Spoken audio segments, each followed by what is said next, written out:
사도행전 7장 48절에서 50절까지 말씀. 자, 우리 한 목소리로 한번 같이 읽어볼까요? 자, 시작. 그러나 지극히 높으신 이는 손으로 지은 곳에 계시지 아니하시나니 선지자가 말한 바 주께서 이르시되 하늘은 나의 보좌요 땅은 나의 발등상이니 너희가 나를 위하여 무슨 집을 짓겠으며 나의 안식할 처소가 어디냐? 이 모든 것이 다 내 손으로 지은 것이 아니냐 함과 같으니라. 아멘. 오늘 우리 함께 읽은 이 말씀을 통해서요, 바른 믿음, 행복한 가정이란 제목으로 은혜를 같이 나누도록 하겠습니다. 또 하나님께서 이 5월 첫 주잖아요. 이 5월 한 달도 우리 모든 가정에 어디 가든지 평안하게 하시고 어딜 가든지 배부르게 하실 줄 믿습니다. 여러분들 들어오실 때 이거 보셨죠? 우유 하나씩 다 받으셨습니까? 네, 이제 일부 때 보니까 엘리베이터 타고 바로 3층 올라갔다 내려갔다 하시는 분들은 좀 못 받으신 분도 계시다고 하는데, 어쨌든 오늘은 요거 하나씩 꼭 받아가시면 수량은 충분히 준비되어 있습니다. 요건 제가 여러분들에게 드리는 선물입니다. 오늘 어린이 주일 온 가족 예배 맞이해서 제가 여러분들에게 드리는 선물이에요. 자, 그런데 왜 하필 제가 여러분들께 우유를 드릴까요? 네, 1번 출출해서 2번 고소해서 뭘까요? 백이민족이라 뭐 이런 거. 예, 제가 왜 우유를 드릴까요? 누가 우리 어떤 친구가 뭐 얘기 한번 생각해 볼까요? 왜 우유를 줬을 것 같아요? 우리 방금 누가 뭐라고 말했던 것 같은데? 어린이날이라 우유를 줬다? 네. 그런데 일리 있는 대답. 그러나 자, 어린이날에 어린이만이 아니라 모든 분들께 다 드렸죠. 자, 우리가 이제 하나님께서 그의 백성들을 구원하신 대표적인 사건이 가나안 땅이잖아요. 근데 가나안 땅은 별명이 있어요. 무엇과 무엇이 흐르는 땅이라는 별명이 있죠? 젖과 꿀이 흐르는 땅이라는 별명이 있죠. 우리 초대교회에는 아주 좋은 전통이 하나 있었는데요. 초대교회에는 어린 자녀들이 세례교육을 받고, 자, 세례교육 얼마나 받았을까요? 몇 년? 3년. 최소 3년. 왜냐하면 철저하게 신앙교육을 받지 않으면 하나님의 무리 안에 들어올 수 없다고 믿었던 겁니다. 그래서 그 3년 기간에 어린 자녀들이나 아니면 초신자들이 그 교육을 다 마치고 세례를 받고 무슨 일이 있어도 주님을 부인하거나 외면하지 않겠다는 다짐을 했을 때, 그때 당신은 영적인 가나안 성도가 되었습니다라는 표식으로 우유와 꿀을 선물했어요. 이게 우리 초대교회의 중요한 전통이에요. 뭐 모든 교회들이 다 그런 건 아니겠지만 그런 기록이 있습니다. 그래서 저는 오늘 우리가 그 자녀 세대부터 우리 장년 세대, 우리 할머니, 할아버지들까지 우리가 이 믿음의 배가 흘러가게 하시고 우리가 함께 예배할 수 있게 하신, 우리가 지금 뭐 가나안 땅에 지금 사는 건 아니지만 우리가 하나님의 구원받은 백성으로 영적인 가나안 땅을 살아가고 있습니다라는 이 기쁨과 감격을 좀 누리시라고 제가 상징적으로 이제 이 우유를 좀 선물을 드린 겁니다. 여러분들 가정 안에 항상 이 젖과 꿀의 은혜가 있기를 소망합니다. 자, 여러분들 그래서 같이 예배드리게 되어서 얼마나 더 기쁜지 참 모르겠습니다. 믿음이 잘 전달되기를 바라요. 근데 오늘 설교 제목을 한번 보십시오. 바른 믿음, 행복한 가정. 저는 모든 문제, 이 세상에 우리가 살아가는 모든 문제는 영적인 문제라고 생각을 합니다. 그래서 우리의 믿음이 바로 서면 바로 우리의 가정도 바로 설 수 있다라는 내용을 오늘 이 말씀을 통해서 같이 나눠보기를 원해요. 자, 그러면 먼저 바른 믿음이라는 게 무엇인지 한번 먼저 정의를 내려보겠습니다. 자, 우리 한번 퀴즈를 내볼까요? 자, 우리 친구들, 바른 믿음, 하나님이 칭찬하시는 믿음은 어떤 걸까요? 어떤 게 바른 믿음일까요? 누가 한번 얘기해 볼 수 있어요? 하나님 말씀대로 100% 사는 것. 네, 우리 박성길 어린이가 대답을 잘 해주셨습니다. 감사합니다. 장로님이 항상 리액션이 좋으셔가지고 덕분에 하나님의 말씀대로 사는 거. 네, 맞아요. 좋은 정의입니다. 네, 오늘 특별히 이 사도행전 말씀에서 주는 이 바른 믿음을 한번 같이 좀 생각을 해보자고요. 오늘 사도행전 이 말씀의 배경은요, 예수 그리스도의 승천, 예수님이 부활하셨다가 40일 동안 제자들을 가르치시고 하늘로 올라가셨습니다. 그런데 그렇게 예수님의 부활을 제자들이 맛봤고 초대교회 성도들이 예수님의 부활을 목격했고 또 예수님이 하늘로 정말 영광스럽게 승천하시는 것을 목격했는데 그때부터 성도들이 박해를 받기 시작을 했어요. 많은 로마 군인들이 성도들을 죽이기 시작을 했습니다.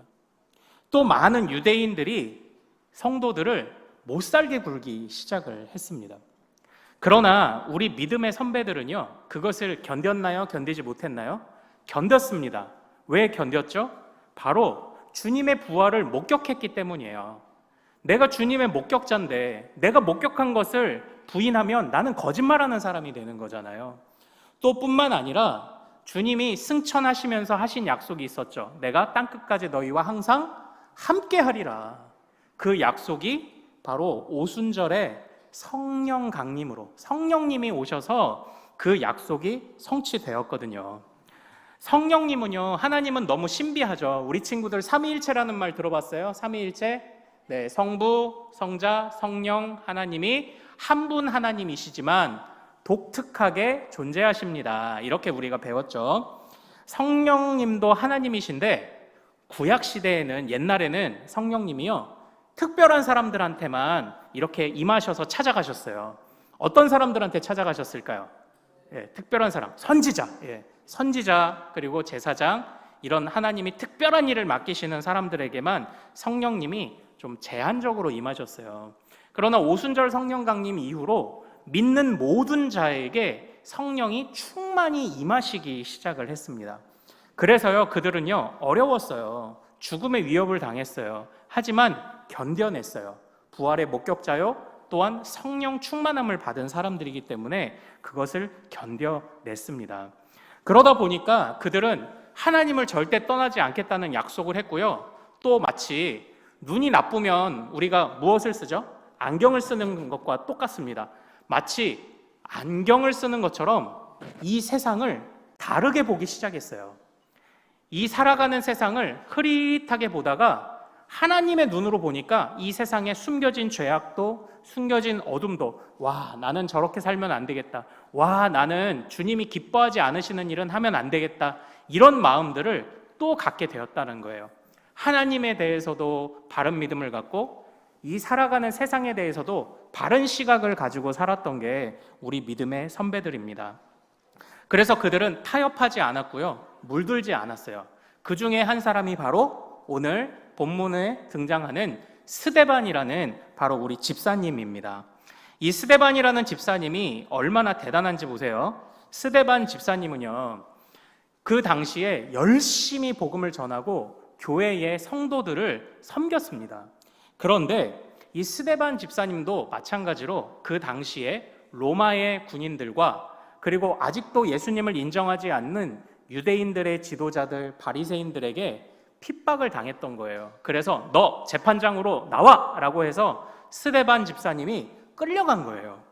그런데 그때 스데반 집사님이 그들 앞에서 자신을 변호하기 시작했습니다.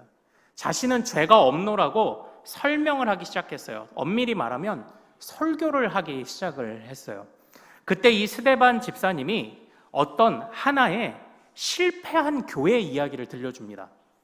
교회 이야기를 들려주는데 실패한 교회예요. 그러니까 오늘 우리가요, 이 교회가 교회란 이름은 있었는데 왜 실패했는지를 잘 보면 바른 믿음이 무엇인가가 이제 드러나는 거예요.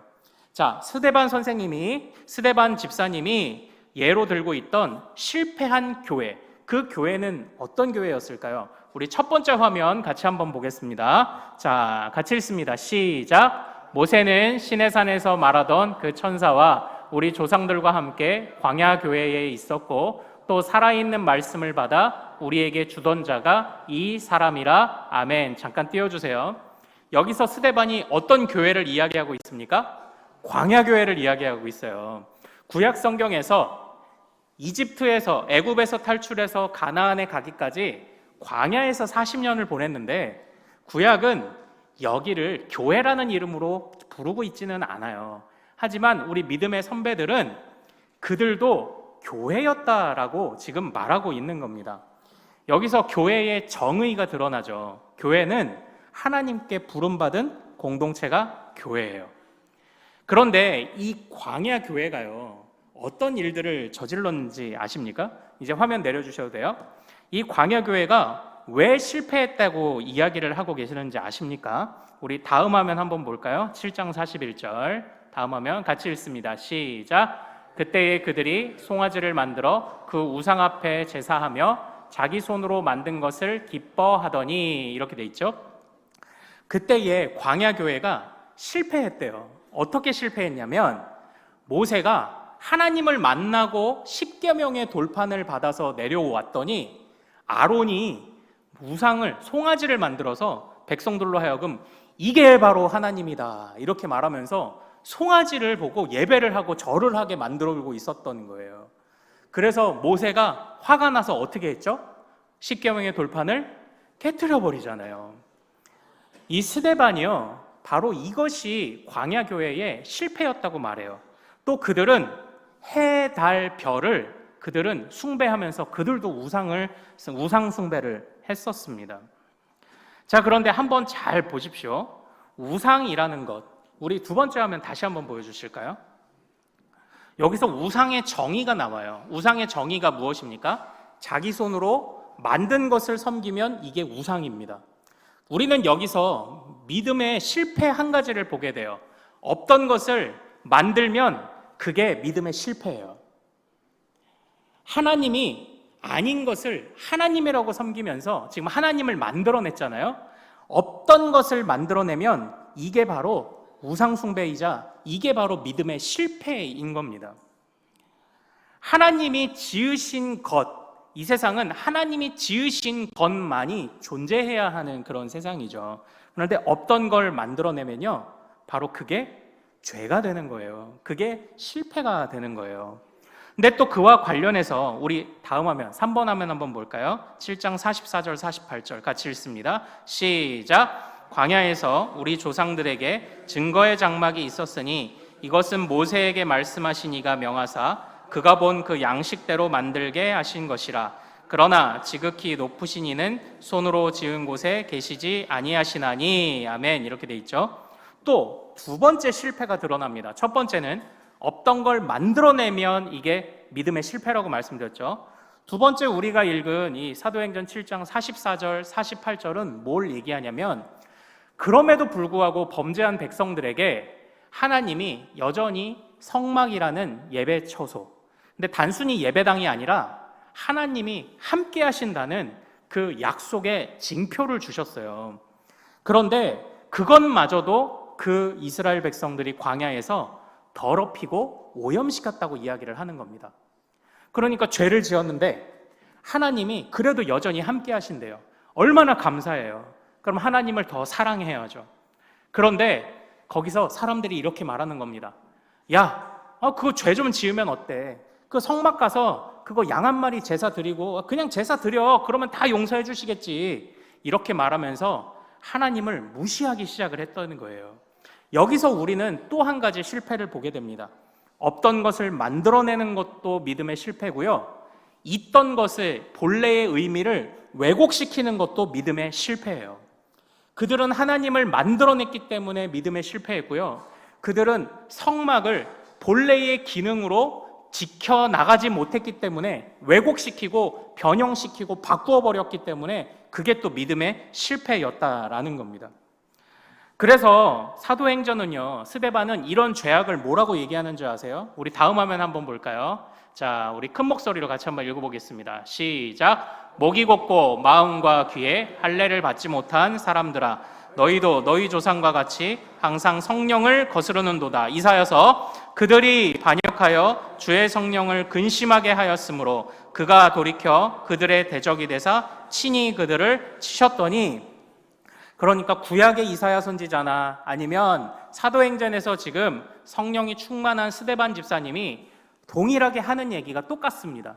너희가 없던 것을 만들었구나. 그리고 너희가 있는 것을 본래의 의미가 아니라 왜곡시켰구나. 그러면 너희는 다 성령을 거스르는 자들이다. 너희는 다 하나님이 너희에게서 떠나버리실 것이다 라고 지금 그렇게 이야기를 하고 있는 거예요. 결국은요, 아까 우리가 읽은 말씀에 광야교회에 이런 말씀이 있었죠. 모세는 광야교회에 있던 사람들에게 살아있는 말씀을 받아 전달하던 자이다, 이런 표현이 있었죠. 결국 없던 것을 만들어내는 것, 있던 것을 왜곡하는 것, 살아있는 하나님의 말씀을 다 더럽히는 것, 이것이 광야교회의 실패였다라는 겁니다. 자, 이제는 이것이 우리 가정에 어떻게 접목될 수 있을까요? 바른 믿음이란 없던 것을 만들어내면 안 됩니다. 있는 것은 본래 하나님이 주신 목적 그대로, 그 의미 그대로 우리가 누리는 것이 바른 믿음입니다. 이제 이것을 가지고 우리 가정을 한번 생각해 보죠. 모두가 가정에 대해서는 굉장히 소중하게 여기더라고요. 제가 예전에 제주도에도 그 우상숭배나 무당들이 많잖아요. 그래서 제주도에 전도 여행을 이렇게 좀 다닐 때 제가 제주도를 공부하고 싶어서 제주도에 관련된 그 웬만한 다큐멘터리를 거의 다 본 것 같아요. 근데 제주 방송에서 5부작인가 특집으로 제주도에 있는 샤머니즘, 무당들에 관해서 특집 다큐를 만든 게 있습니다. 그런데요, 그때에 새해 첫날에 무당들이 점을 쳐줘요. 그 점을 칠 때 무슨 내용으로 점을 쳐주는지 아십니까? 우리 가정이 올해 평안할까요? 평안하지 않을까요? 이거 가지고 점을 쳐요. 그러니까 생각해 보세요. 믿는 사람, 하나님을 믿는 사람이든 아닌 사람이든 어쨌든 가정에 대해서는 다 소중하게 생각을 합니다. 그래서 저는 우리 장례식장이나 이럴 때 항상 꼭 드리는 말씀이 있어요. 저희 아버지가 저에게 항상 하셨던 말씀이 있어요. 야, 엄마 아빠 나중에 죽으면 네가 너희 누나한테 친정이다. 이제 이런 얘기를 저희 아버지가 많이 하셨어요. 그러니까 우리가 언젠가는 한 번은 떠나잖아요. 우리 부모님이 언젠가는 떠나실 것 아닙니까?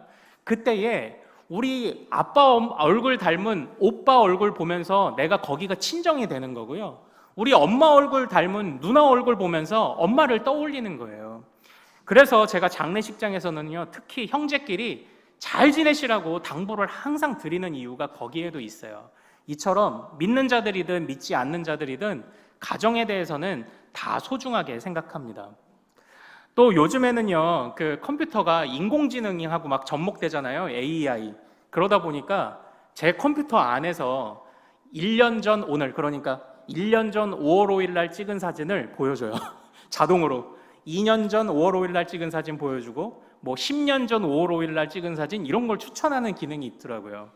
그걸 보면서 저도 옛날 저희 아이들 아기 때, 저희 신혼 때, 아니면 연애할 때, 학창 시절 이런 사진 보는 재미들이 있는데요.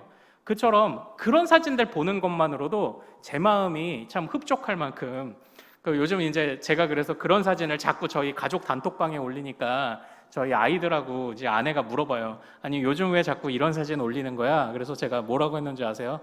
나이 들어서 그래. 제가 이렇게 얘기했어요. 나도 나이 들었나 봐. 자꾸 옛날 사진이 좋아져. 이제 이렇게 얘기를 했는데, 이런 것처럼 이제 옛날 사진, 우리 가족들 화목했던 순간, 웃는 순간, 아니면 또 재밌는 에피소드들도 많잖아요. 저희 막내 아이 이제 목욕하고 나왔을 때 이렇게 로션 쫙 발라주고 이제 얘가 뒤집기를 막 할락말락 할 때, 이제 막 그럴 때, 그러다가 결국은 확 실패했는데 얼마나 용을 썼는지 실패하는 찰나에 방구를 빵 껴버리는 이제 이런 동영상도 막 있고 예? 그러다가 뒤집기를 성공했을 때 얼마나 막 박수를 치면서 좋아했는지, 이런 것들을 보면서 그러니까 가정이 중요하다는 것을 어느 누구도 부인할 사람은 없어요. 그러나 오늘날 우리가 살아가는 이 시대의 가정들의 모습, 여러분의 가정의 모습이 정말 하나님이 정하여 놓으시고 하나님이 부여하신 그 의미 그대로를 담고 있는 그런 가정인가? 우리는 여기서는 좀 고민해 봐야죠. 그러니까 바른 믿음이 뭐라고 했습니까? 없던 거 만들어내면 안 된다 했죠. 그리고 주님이 본래 주신 의미를 왜곡시키면 안 된다고 그랬죠. 그럼 가정도 보세요. 오늘날 가정이라는 것은 남자와 동등하게 갈빗대에서 취한 여자가 만나 혼인을 맺어 서로 함께 존중하며 그러니까 옆구리에서 나온 이유가 여자를 하나님이 발뒤꿈치의 뼈에서 만드신 것이 아니라 옆구리에서 만드신 이유는 남편과 아내가 동등하다라는 겁니다. 그 옛날에 이거 얼마나 이게 남녀 평등도 이거 남녀 서로 존중하는 사상이 우리 주님께 처음부터 있었다니까요. 그런데 오늘날 보십시오. 남녀가 아니라 동성 간의 결혼들을 이야기하고 없던 거 만들면 죄잖아요. 하나님이 안 만드셨는데 없던 거 만들면 죄잖아요. 그런 모습들이 드러나는 게 요즘 세상입니다. 그리고 있던 것을 왜곡하면은 이것도 죄라고 그랬죠. 이것도 믿음이 아니라고 그랬죠. 오늘날 정말 무늬만 가족인 경우가 얼마나 많나요? 우리 가족을 묶어주는 끈이 그냥 혼인신고서 아니면 호적등본밖에 없어요. 얼마나 그런 가정은 비참합니까? 2019년도 어떤 통계에 보니까요, 가정소득, 연 가정소득이 7,200만 원 정도가 넘어야 비로소 행복이 시작된다고 많은 사람들이 답변을 했더라고요. 오늘날 우리가 살아가는 시대가 그렇습니다. 행복이 그렇게 멀리 있는 건가요? 주님이 우리에게 가족을 허락하셨을 때는요, 주님을 함께 섬기며 주님께서 먹을 것 입을 것 주시기를 함께 기도하며 그리고 나의 닮은 얼굴, 나의 닮은 아이들을 보며 부부가 함께 사랑을 속삭이고 그 자녀들을 믿음으로 양육하여 믿음의 대가 흘러가게 하시는 하나님의 축복의 통로로 삼으시려는 것이 가정인데 그 가정이 이렇게 왜곡되고 있는 게 이게 정말 정상일까요? 또 어떤 가족은 그래요. 가족은 화풀이 대상 아닙니다. 가족은 화풀이 대상이 아니에요. 그런데 어떤 분들은 밖에서 화난 거 가족에 와서 푸시는 분들이 있죠. 또 어떤 분들은 가족을 자꾸 이용해 먹습니다. 우리 부모님들, 어른들 돈 좀 그만 가져가고 또 우리 자녀들 그래도 서로 좀 사랑하면서 부모가 자녀를, 자녀가 부모를 좀 서로 보듬고 그렇게 자라가면 얼마나 좋겠습니까? 제가 좋아하는 표현이 있죠. 공동체가 모이면 어떤 일이 일어난다? 철이 철을 날카롭게 하듯이 서로가 성장한다. 부드럽게 둥글둥글 깎여가며 성장한다. 그런데 이런 일들이 가정 안에서 일어나고 있지 않다면 우리는 정말 무늬뿐인 가정이 되고 있는 것 아닐까요? 정말 우리 부모님들께 부탁드립니다. 우리 자녀들에게 좋은 믿음을 전수해 주십시오. 그리고 우리 자녀들에게도 부탁드려요. 우리 부모님들의 믿음을 잘 받아서 그 믿음을 잘 지켜 가십시오. 저는요, 이전에 뉴욕 대학교의 심리학교 교수인 폴 비츠라는 교수님의 글을 보면서 굉장히 좋은 마음을 느꼈던 적이 있어요. 보통 심리학에 빠지면 신앙을 거부한다 뭐 이런 생각이 있잖아요. 그런데 이분은 심리학을 깊이 연구해서 믿음이 정당하다는 걸 밝히시는 분입니다. 그런데 이분이 어느 날 한번 연구를 한 거예요. 왜 무신론자들, 그러니까 하나님이 없다고 믿는, 그러니까 아예 하나님이라는 존재는 없다, 허구다라고 말하는 사람들을 연구해 본 거예요. 그 중에 대표적인 사람이 프로이드입니다. 프로이드라는 사람이 어떤 사람인가요? 정신분석학의 대가. 정신분석학을 보면 프로이드와 락항을 기본적으로 보죠. 그런데 이 프로이드가 그런 말을 합니다. 우리 유아기 때에 어릴 때에 무기력했던 그런 상태와 끔찍했던 경험들과 인상이 무언가 의지할 대상을 허구로 만들어낸 거다. 내 마음속에 무언가 붙잡을 기둥을 하나 만들어낸 게 그게 신이다. 이렇게 이야기를 해요. 그런데요, 이 폴 비츠라는 교수가 그렇게 프로이드를 비롯한 무신론자들을 조사를 하기 시작했는데 이상한 공통점이 하나가 발견된 거예요. 그 공통점이 뭐냐면 프로이드의 아버지는 어릴 때 능력이 없는 남자였고요. 그리고요, 바람둥이였고요. 변태였어요. 뿐만 아니라 다른 많은 무신론자들을 조사하다 보니까 아버지가 진짜 능력이 없던 아버지가 있었던지 학대하는 아버지가 있었던지 외도하는 아버지가 있었던지 아니면 일찍 사망한 아버지가 있었던지 바로 이렇게 불완전한 가정의 형태가 유독 많았다라는 것을 공통점을 발견했습니다. 그래서 이 폴 비츠 교수가요, 오히려 같은 상황에서 다른 결론을 내린 거예요. 프로이드의 그 어릴 적에 아버지에 관한 좋지 않았던 기억이 하나님 아버지를 아버지란 이름만 들어도 이제 그러니까 싫은 거야. 이걸 거부하게 만든 게 아니냐. 예. 그래서 적어도 프로이드의 이론과 이 폴 비츠라는 교수님의 이론이 적어도 대등한 입장에서 싸워볼 만하고 겨뤄볼 만한 이런 이론들을 만들어냈다라는 제가 이 책을 굉장히 한번 좀 재밌게 본 적이 있어요. 그런데 여기서 한번 저는 그런 생각이 좀 들었습니다. 우리가 우리 자녀들에게 좋은 믿음의 본을 보이는 것이 얼마나 중요할까. 우리 자녀들은 태어나면서 가장 먼저 보는 사람이 엄마 아빠고요. 그리고 태어나면서 엄마 아빠를 가장 많이 따라다닐 겁니다. 엄마 아빠의 뒷모습을 보고 자랄 거고요. 은근히 엄마 아빠의 말투나 여러 가지들을 따라하게 될 거예요. 저도 보면은요, 손과 발은 엄마 닮고 목소리는 아버지 닮고, 저는 생김새만이 아니라 성격도 아니면은 목소리 톤도 여러 가지 다 부모를 닮아요. 하물며 믿음도 그렇지 않겠습니까? 우리가 자녀들에게 정말 좋은 믿음의 본을 보이는 것, 그것이 얼마나 중요한지 다시 생각해 보게 됩니다. 그러므로요, 외형만, 어떤 호적만 우리 가족을 묶어주는 그런 끈이 되지 않기를 원해요. 그렇다면 얼마나 비참합니까? 하나님께서 가정을 세우신 목적이 있어요. 그 목적이 무엇인지 우리 같이 한번 따라해 볼까요? 자, 따라해 봅시다. 사랑하니까 가족이다. 네. 외형이 갖춰졌다고 가족이 아닙니다. 사랑하니까 가족인 거예요. 사랑해야 가족인 겁니다. 마음껏 사랑하라고 가족을 만들어 주셨는데 그 가족을 없던 것 자꾸 있는 형태 만들어내고 주님이 말씀하신 형태를 자꾸 왜곡시키고 그러지 말고 사랑하니까 가족인 거예요.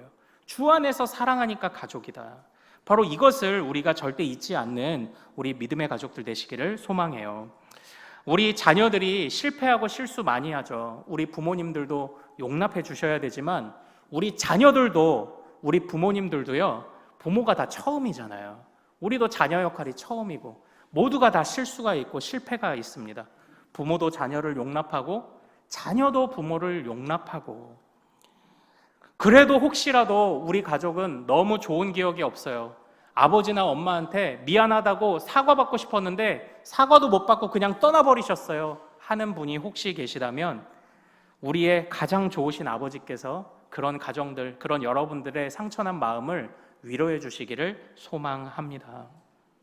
우리가요, 정말 지혜롭게 살아야 돼요. 지혜로운 자녀가 되기도 해야 되겠고요. 지혜로운 부모도 되기도 해야 합니다. 제가 이제 1부 때에 이 우유를 제가 이제 우유 하나씩 드세요 이렇게 썼잖아요. 근데 1부를 마치고 좀 엉뚱한 생각이 드는 거예요.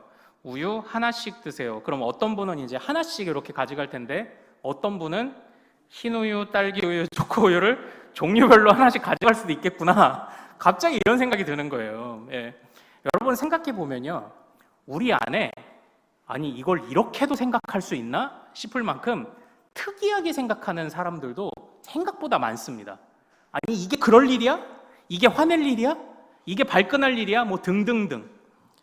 우리가요 정말 지혜롭게 지내야 하겠더라고요. 그러니까 웬만큼 범죄하지 않는 선에선 믿는 자는 믿지 않는 자나 좀 일반적인 가정의 모습, 그런 것도 좀 주의 깊게 보고 해야 하지만 우리는 거기에 어떻게 더 믿음을 우리 가정 안에 녹여낼 거냐, 하나님이 가정을 주신 목적을 우리가 어떻게 달성해 나갈 거냐, 그것을 누리며 나갈 거냐, 이것을 좀 더 기억하는 우리 믿음의 가족들 되기를 소망합니다.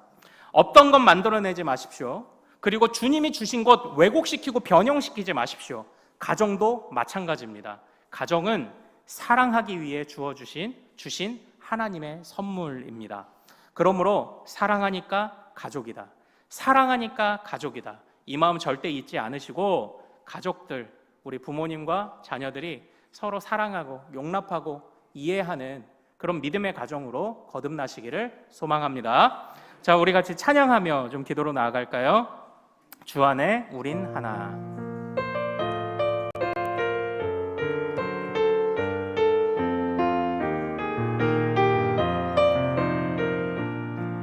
자, 주 안에 우린 하나. 주 안에 우린 하나. 모습은 달라도 예수님 한 분만 바라네. 사랑과 선행으로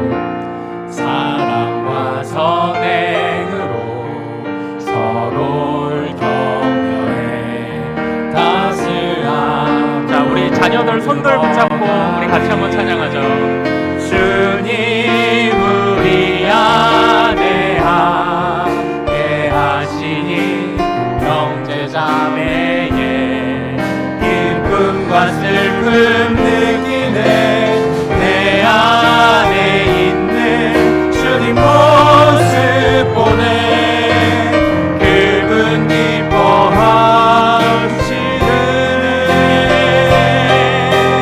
주님 우리를 통해 계획하신 일, 주님 우리를 통해 계획하신 일, 부족한 입술로 찬양하게 하시니.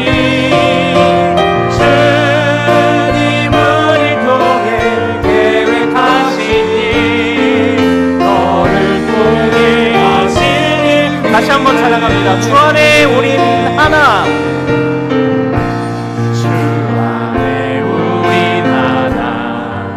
모습은 달라도 예수님 한 분만 하나님. 사랑과 선행으로, 사랑과 선행으로 서로를 격려해 따스함으로 모두 먹으리. 주님 우리 안에, 주님 우리 안에 함께 하시니 형제자매의 기쁨과 슬픔 느끼네. 내 안에 있는 주님 모습 보네. 그분 기뻐하시네.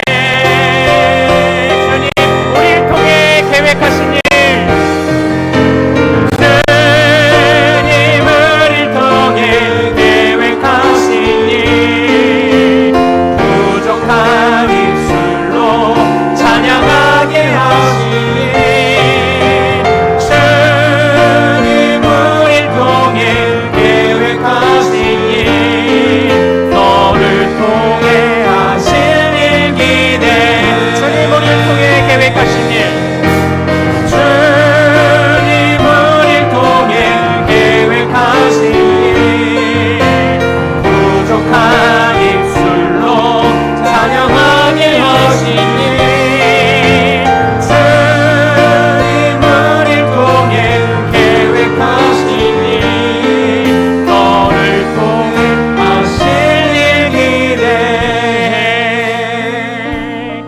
우리 이 시간 같이 우리 가족을 위해서 기도하기를 원합니다. 하나님, 우리 가정을 세우신 하나님의 뜻과 목적이 무엇입니까?